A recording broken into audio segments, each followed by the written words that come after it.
Well, here we are, ladies and gentlemen. Welcome to Arm Wrestling Tonight. Hollywood Matt Connelly here with the double biceps that is in the contract and legal requirement every single time we on camera. The man to my left could be to your right, depending on what side of the screen you are looking at.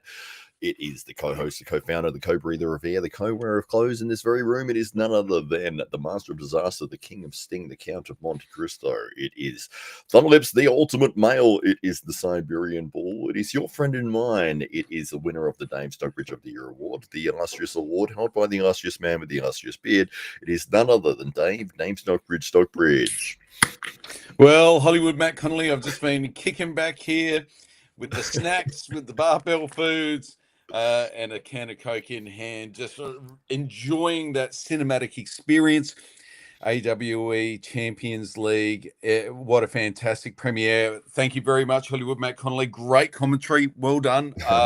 Again, fantastic work on the mic, was certainly world-class production. I guess straight off the top, we want to congratulate Brett Coots, who is our new and first AWE triple champion, having just secured those two additional belts on Sunday just gone, and we just saw the fashion in which he won those titles, and of course we'll get into the weeds of all of that in a few moments time. But also a big thank you to Lachlan Adair and Mataorangi Het Morris, who came all the way over from New Zealand. We had three champions in the cage on the one night fighting it out, and it simply would not have been the epic event that it was without those three fine gentlemen. So thank you very much to the athletes in particular. Thank you very much to everybody that's already tuned in and seen the premiere and jumped in the comments. All of that, of course, helps with the algorithm and pushing it out to ever more people. Please, if you have friends that are arm wrestling fans and they haven't yet seen this event, and you did like what you see, please let them know about it. Tell them to jump onto the AWE page whilst they're there to hit the subscribe button, because we would love to do more events just like that. So Hollywood Matt Connelly, now the dust has settled. It's been a week since we were there ensconced in amongst 1,000 fight fans at the Adelaide Oval. You've had a chance to have a think about it. What are your thoughts now, a week down the track, and now also having seen the premiere live? Oh, it's fantastic. I mean, that's the first time that we've sort of done a premiere. I wasn't exactly sure how it was going to work.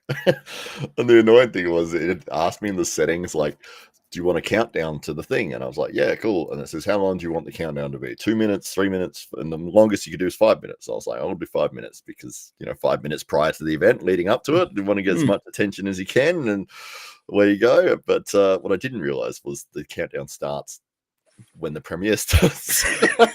I don't get that at all. So I was counting down the proper time, and it was like, oh, there's 1 minute to go. All right, quick, load up the thing, and then it's like 5-minute timer. And I'm like, what? Well, at the end of the day, we're just a couple of knockabout lads just trying to put on some world-class sporting events, and there might be a glitch here or there, but certainly please forgive us for that.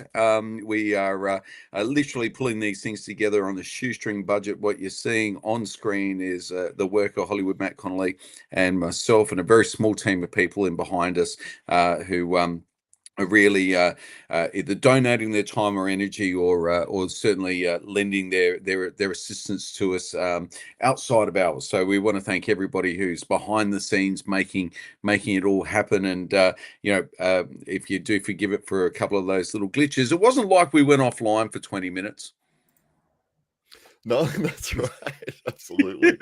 Yes, for sure. I'm just reading through the comments as you were talking there, but it was great to do the premiere that way. And we had, I think at one point there was over 70 people watching live, which is incredible. And we hope that people continue to watch the video and share it. And if you enjoyed it, please tell other people about it and AWE. And you can see it there playing on the right of the screen. And so we had the Adelaide Oval in the background there, and then the event was held inside in the McGarry room in front of 1,000 fight fans on the night. You were doing double duties. You were doing the ring announcing as well as the commentary, as well as everything else. As well as setting up the octagon, taking it down, setting up the stadium. I think you had to pack that whole stadium up straight after the Yeah, event as I'd well. stack all the seats at the end of the Oh, event. I don't know Take the why you put lighting some of those rigs seats down. out.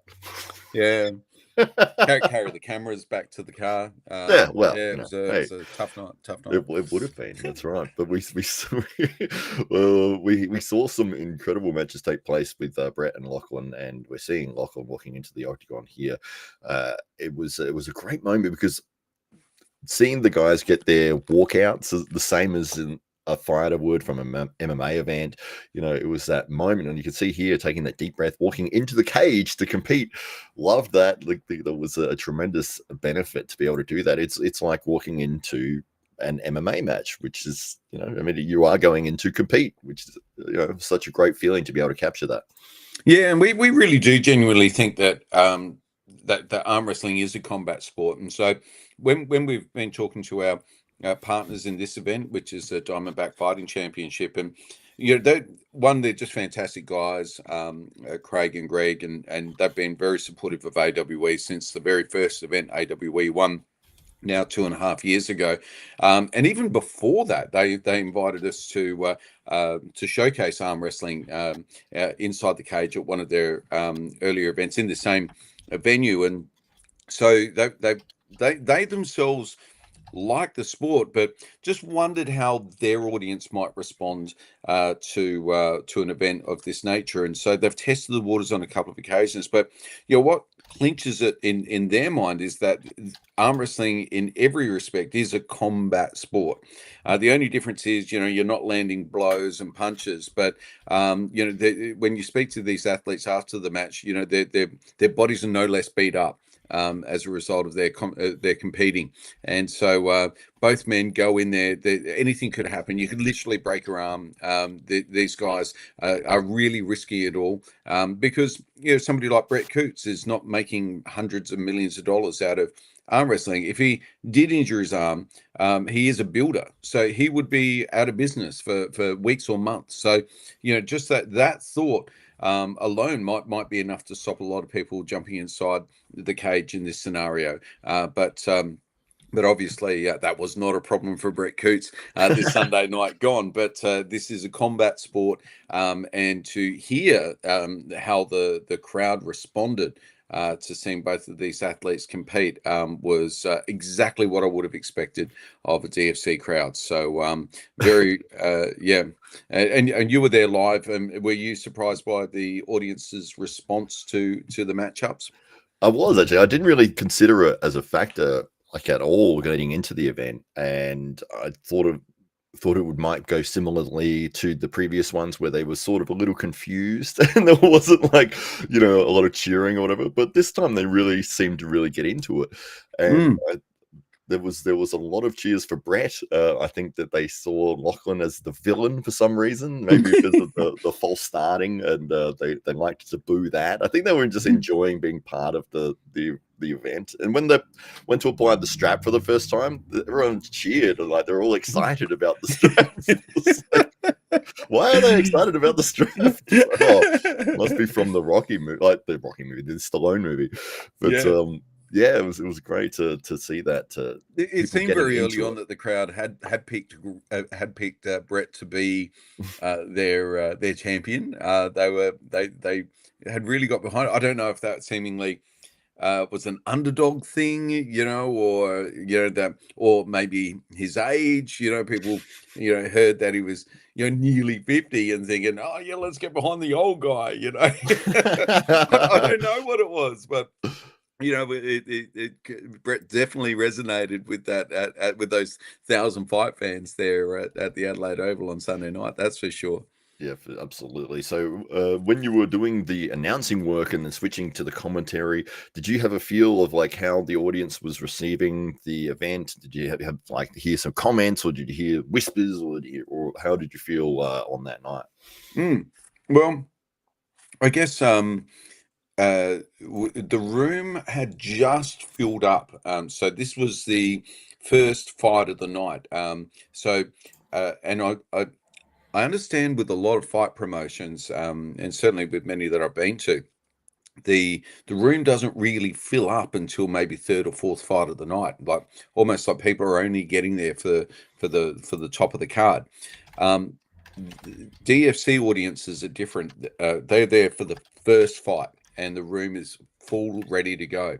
But with that first fight of the night being an arm wrestling match, I wasn't 100% confident, that we would have a full room ready to go and all those front seats all taken. But the VIP section was absolutely stacked.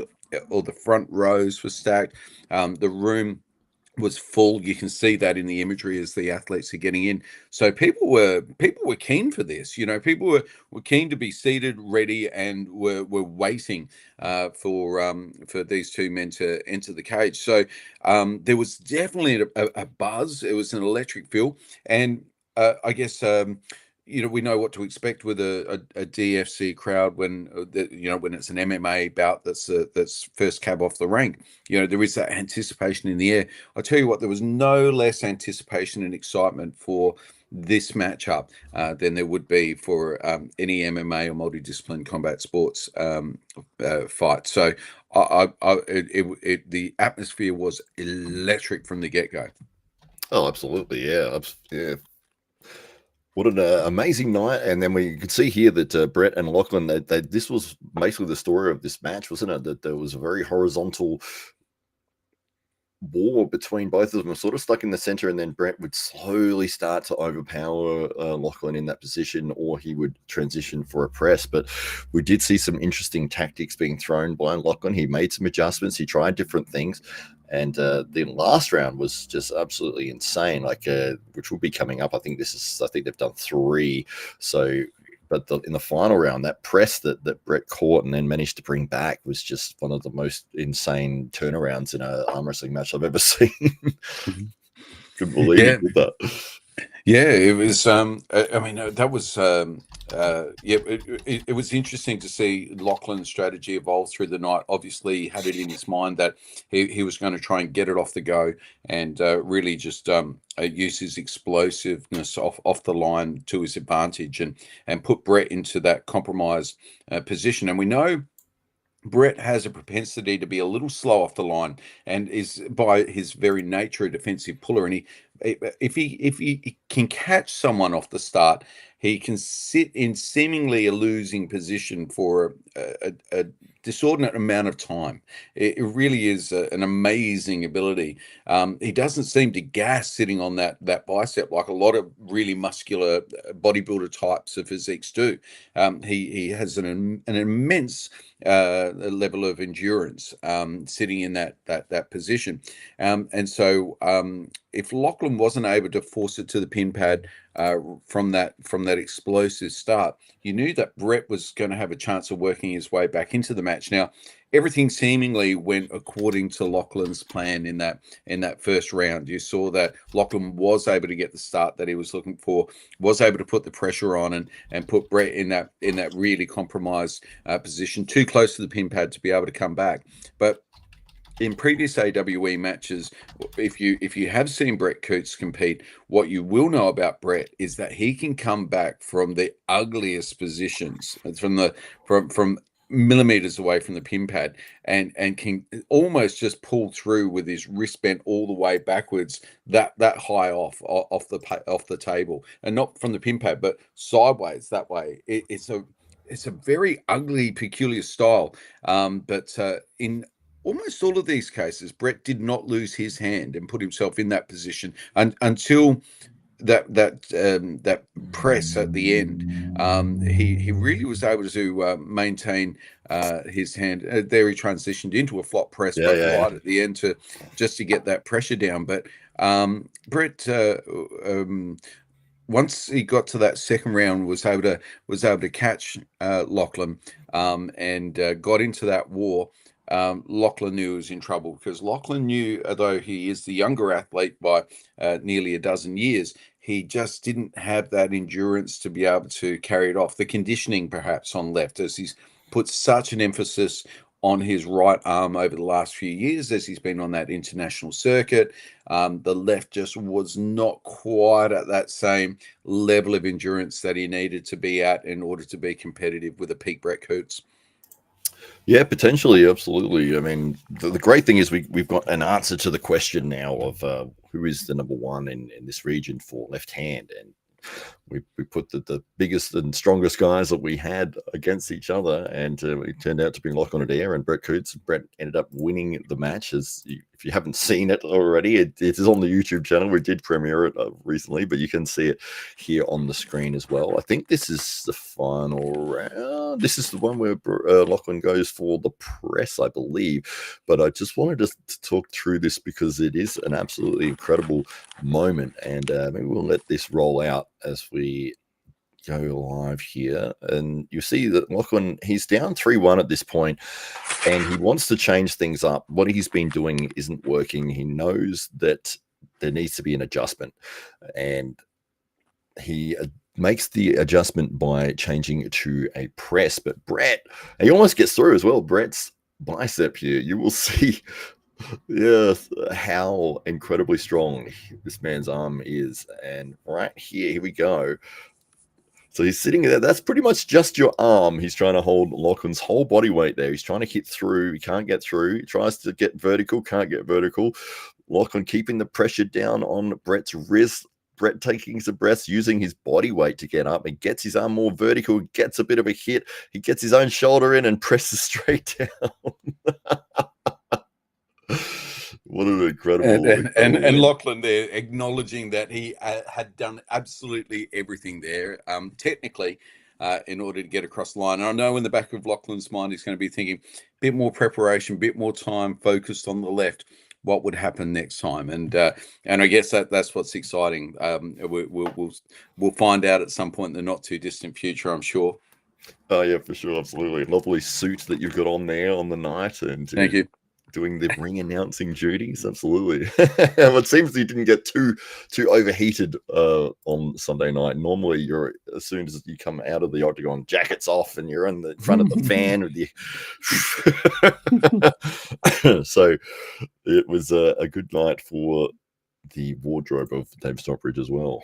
Thank you for lapping the scene there at La Milago.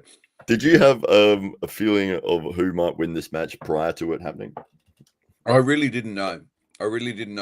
I had several conversations with people in the week leading up to it, and I oscillated. In one case, I said, "Oh, I think Brett's got this," and then the more thought I gave to it, I thought, "Oh, you know what, Lachlan, he's just so strong. You know, he's just, and he's had all of that experience overseas. It's gonna play a factor." And really, I was oscillated during the course of the week, and coming into the night, I think Lachlan Adair had convinced me he was going to win. He convinced me. I'm gonna win, Dave. And but you know, Brett Coots, all in the weeks leading up to the event, had told us that he has never been stronger. He also said that he'd leveled up since his match with Rickett, and that he acknowledged that in that match there was some chinks in his armor that he needed to address if he was going to be able to beat Lachlan Adair or anybody of that international standard. And so he'd been studiously working away on those weak points to ensure that when the chance came, he was going to have more than one option. You hear him in the pre-match interview talk about having several options in his match with Matteo Rungi. Now, he also had a similar strategy going into this. So it is not a one-trick pony. It felt like he might have got a little bit buried into the one technical plane when the one vector, as Ryan might say, when competing against Rickett. But he did not want to be trapped in that. He wanted to show that he was more versatile than that, and also to come up with more options himself. So We see that in both matches. Actually, we see him posting early on in that match with Mateo Rangi, and we see him transitioning really nicely, finding solutions to what Lachlan was throwing at him on the night. So all credit to Brett. He'd given it an enormous amount of thought and built his training around all of those contingencies. So really deploying that 17 years of arm wrestling experience that he's accumulated. Yeah, for sure. It's so good to see the guys in this region of the world getting their spotlight and getting their moment. And I loved the fact that we had 71 people watching the premiere, and we saw a lot of comments there, a lot of support for both athletes, and a lot of comments about the production. People really enjoyed the way that it looks and feels, and we did put a lot of time and effort into making sure that there was a certain look and feel of the event, and we wanted it to be world class, and I think we've achieved that, and it looks tremendous. It was shot in 4K, and we had a tremendous production crew that did the filming on the night, and Paris and his crew there, and we're very appreciative of that. So, but it did come out quite nicely. You can see that this was prior to the event. The sun's going down. It's Adelaide Oval. We've got the interviews happening. The people would have been filling into the arena at that point in time, and yeah, we were able to get the show on the road not long after this. Absolutely, Matt. Maybe we'll head over to the comments now and see what people had to think of the event. Absolutely. All right, let me jump back up to the top here. Taryn Broad is here. He was there on the night as well. He says that Brett's going to need a room just for his belts. Absolutely. He's at 3 belts at the moment, which is incredible. It's absolutely insane. He's talking to the architects right now about an add-on to the house, because I don't think he's going to stop at this. I think he's got this insatiable appetite for more belts, more trophies now. That's right. Yeah, he's gonna just put like 3 belts on like a piece of paper and then just design around that. 3 belt Brett. So the great comment here from Helen Keller versus Traffic. Hedda Morris's King's move may not be on the level that we thought. If I were Hedda Morris, I'd be looking at Svetkev and Tsar's top rolls and taking notes. Too defensive, not enough offense. He's too open. Close up that gap. Hedda Morris, says Helen Keller versus Traffic. I think the counterpoint to that is I'm sure that he would have liked to have made the adjustments, but Brett Coots being so ridiculously strong in that position, it's like, you know, you can know what to do and you might have trained it. Being able to do it and pull it off is a different story. Yeah. And the Beast did report on the night. Well, I shook his hand straight after that match, and he could barely move. Like that was the range of motion that he had to shake hands back with me, and so it was like shaking hands with a baseball glove. It was incredible.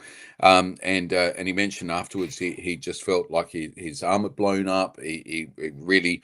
There was some other issues there, you know, and he wasn't able to execute on the plan that he had in mind for that night, and so he felt like he was in a compromised position, not able to quite access all of those vectors and planes that he had hoped to, and wasn't able to execute on his game plan in the way that he had hoped. So yeah, it's one of those things, you know, these athletes are big machines. They prime themselves for these events and put themselves in through a lot just to get there. And of course, for Mateo Rangi, he had the travel.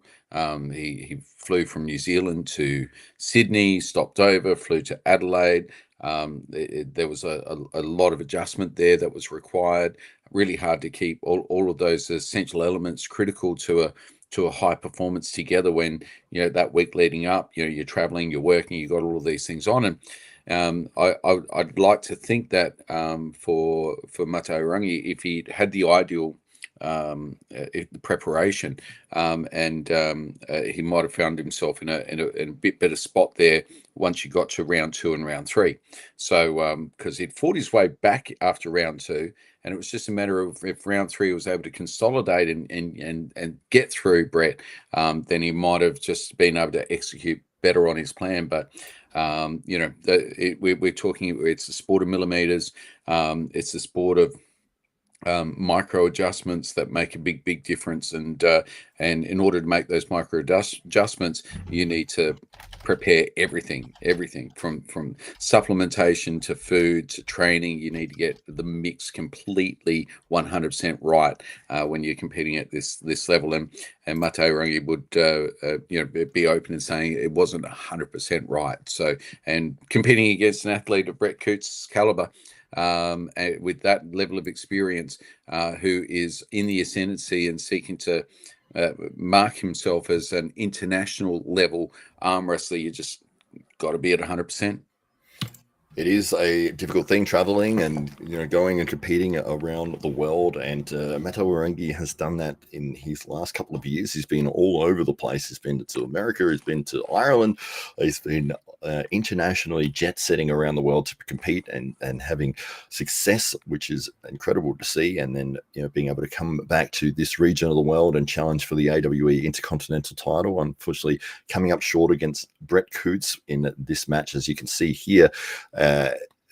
Crazy horizontal wars, and that was the difference maker right there. Brett Coots being able to transition to that press, and I spoke to him after the match. He said that he did feel that moment. He said there's always a moment where somebody will take a breath, or you'll feel that gap, like that small gap of straight back pressure, which is putting a lot of pressure right here in the wrist. And you're pulling with your lat, with your bicep, with everything like that. And then there'll be a moment where it relaxes just for a second, and that's the one he's looking for, to come straight up and get on top of that press. By the time you realize that they're moving and you have to re-engage, now you're straight on this muscle here, which is going to get tired very, very quickly. But yes, great tactics employed by Brett Coots there, and you can see it was funny actually, because in the later rounds, and this is his second match of the night, you can see Mato Warangi there sweating profusely. He's working very, very hard. Brett is a little bit red, but he is looking very calm, very cool, very fit, very relaxed, able to continue in this matchup with his cardio seemingly unaffected. Yeah, that was quite the revelation, because you would typically expect the older athlete, and the one that's carrying more muscle on their frame proportionate to their body weight. You would expect that would be the engine that gasses sooner. But in both of these matches, Brett was looking fresh. He looked good. He looked like if we had another 2 or 3 title matches lined up, he would have grabbed those belts as well. I think we could have put on a tournament and he would have won that as well. Yes. He said the comment series, Brett Coots says, can't thank you guys enough for putting these events on. Best event I've ever been part of. Wow, that's high praise from the man on the screen. Brett Coots, you can see him there. This is his match against Mato Warangi, Heather Morris. He also says, I could tell Mate was having issues after round 3. We will definitely do it again. Yeah, here we go. So I think from what Mate was saying, his right arm had blown up, like he just couldn't really close it properly, and he had no real ability to manipulate his wrist the way that he wanted to. It is one of those factors, and you see in between rounds, the athletes trying to get the blood out of their forearm, out of their bicep, because once that really expands with all the blood in there, you can't move your hand properly anymore. Like you lose control and ability to manipulate your wrist. So that's what Mato Warangi was suffering with at this point in the match. Yeah, absolutely. So we are, I guess, here witnessing. Ashley Hoyt has just jumped into the comments, and I know she had a watch party there for the event as well. So she's New Zealand's top female arm wrestler, one of the strongest women in the world record holder when it comes to bench press, and she's also one of Mato Warangi's training partners there. You might have seen her feature in some of the videos in the lead up to the big event. We also want to just acknowledge and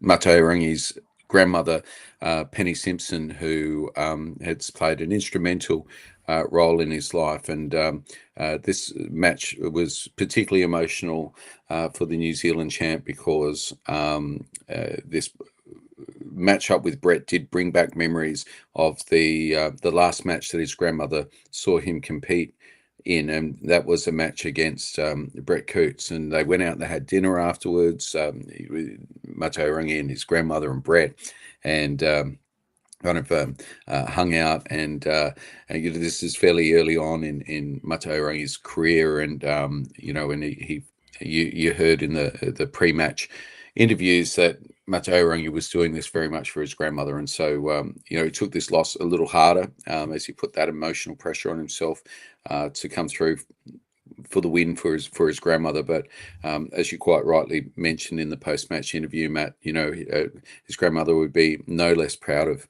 him. He is an outstanding champion, a wonderful young man, just fantastic, generous, kind, and he's been a great friend of AWE since the very beginning. So we want to acknowledge the wonderful impact that Penny has made in Matteo Rangi's life, but and perhaps if it wasn't for that influence, we wouldn't be seeing the champion that you see on screen right now, playing such a wonderful and active role in the arm wrestling community, bringing a lot of joy to a lot of fans around the world. So we do dedicate that production, the AWE Champions League event, to the memory of Penny Simpson.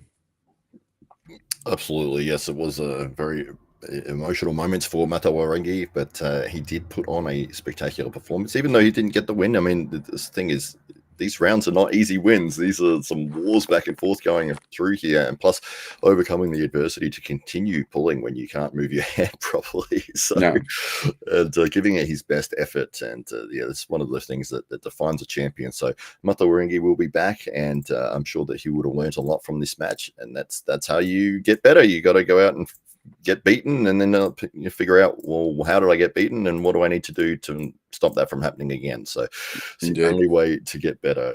And they say wins make a champion, but it's the losses that make a great champion. Absolutely. So what is next for Brett Coots? I guess this is what's really interesting, because after a win against Rickert Baumann, the rising South African star, who's now making his name around the world on left arm, securing that AWE left arm belt. He's now proven himself on both right and left now against two big international names. These two young athletes have been out on the stages of the world, flying the flags for their respective countries, showing the world what arm wrestling in New Zealand and Australia is all about. Lachlan Adair has been the top guy. He's been flying the flag for Australia for some time. Of course, Matteo Rangi, undefeated in over a decade in New Zealand, and now you've got Brett Coots. He's in the mix. Now, Brett would say left hand is his favourite, and that he feels has even more potential than his right. So left-hand matchups, where do you feel Brett Coots might land next? Well, that's the exciting question, is that, winning this matchup against somebody that's internationally recognized as a very high elite level puller like Lachlan Adair, it really sends that message to say, well, Brett Coots is on the world level, and we'd love to find a world-class opponent for him. So left hand, there's lots of options out there, and Brett sort of sits around the 105 kilo division. I think he was 107 or 108 kilos on the night. As you can see, the man has no body fat whatsoever, so he would have to lose some water weight to get to the 105 kilos. But we'd love to see. We've got some suggestions from Andy Boskowski here. He says that Marcio Barboza may be a good match, and he says, or Krasimir as well, for a left-handed international debut. Absolutely. Marcio has fallen off a little bit recently. He's had a little bit of time off and just made a bit of a comeback, so yeah, it'd be interesting. Cressy, obviously a legend of arm wrestling, has been around for a long time, and it would be great to see both those guys go at it. But the good thing is that people are now talking Brett Coots, and we want to see more of him, and he's obviously at that level. So let's find a worthy opponent. And Dominic Lawrence here says maybe one of the top 10 in the United States. Well, Wallace Dilly was ranked pretty high in the United States on as well, but that was on Riot. I'm just thinking out loud at the same time because Richard Borman obviously had his win against Wallace Dilly on the same day or the day before, but Wallace obviously being one of the top 10s in the United States, but that was a right-handed match. And so, yes, we need to find a left-handed one, but Brett also being able to compete on right as well at the world level, and you can see him with his victory over Mata Waringi there. You know, there is a lot of options available for Brett Coots at the moment, which is incredible to see. So I'm excited for the future of arm wrestling. I'm excited for the future of Brett Coots, and I'm excited for what's to come for AWE. And fans of AWE might have noticed some teaser announcements that have made their way out into the public domain over the last week. So stay tuned. There will be more news coming very soon, but this is all just the beginning for AWE. So we absolutely cannot wait for what's to come for the rest of 2025 and beyond. But for now, congratulations to our newest champion and our very first triple champion, Brett Coots. He is your AWE left-hand heavyweight champion. He is your AWE Intercontinental champion, and he is the Oceanic left-hand champion. Ladies and gentlemen, here is your champion, Brett Coots. Brett Coots, there he is, absolutely. Won both matches. I can't believe he did it. Absolutely incredible. Well, well, thank you very much, Hollywood Matt Connelly. Fantastic work on the microphone, as always. World-class commentary and insights from the commentary desk, and can't wait for the next big event, mate. Absolutely. Thank you everyone for watching, and please like, share the videos, get the word out, more opportunities for the people that are involved in AWE, and get them on the world stage, and we can continue to put on world-class events, which is like what you can see here. You can find that on the AWE Underground YouTube channel. So thank you, ladies and gentlemen. We will catch you next time. Thank you.